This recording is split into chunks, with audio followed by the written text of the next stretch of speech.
কেসি দিয়ে রাস্তা কাইটা দুই ভাগ করমু আর অর্ধেক রাস্তা আইনা এই পাথরের সামনে থুমু। পাথরের গায়ের উপর দিয়ে এমন ভাবে রং হরমু যাতে ভিতর দিয়ে সুরঙ্গ মনে হয় আর ভিতর দিয়ে রাস্তা গেছে এবার দেখা যায়। ওই যে আব্দুল আসতেছে, আয় আয় আয়। কিরে কিছু এলো না, কাহিনী কি? ইয়াল্লা, আমি না পাথরের ভিতরে ঢুকে গেলাম আর তো ভাড়া বাড়তেছে না। হায় হায় রে।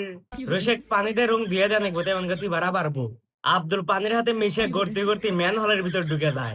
ভিতরে হায় রে গন্ধ।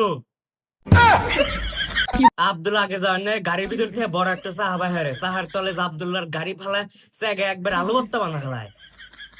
গাড়ির তেল ঘুরে গেছে, এই গুদের ভিতর থেকে পচা পানি নিয়ে গাড়ি খাওয়া দেয়। গাড়িটা মেলাক্ষণ সিকুর পেরে পেরে দাঁত এনে গিয়ে অজ্ঞান হয়ে পড়ে যায়। যা আব্দুল্লাহ গাড়ির শক্তি পাওয়ার নাকি একটা ওষুধ খিলে দেয়। ওষুধ খিলে দেওয়ার হাতে হাতে গাড়ির গায়ে এত এনার্জি আর এত শক্তি চলে আসে, গাড়ি কুত্তার মতো দৌড় পাড়তেছে। সামনে একটু পাহাড় বাজছিল, পাহাড় মার ভাঙ্গে নিয়ে চলে গেছে।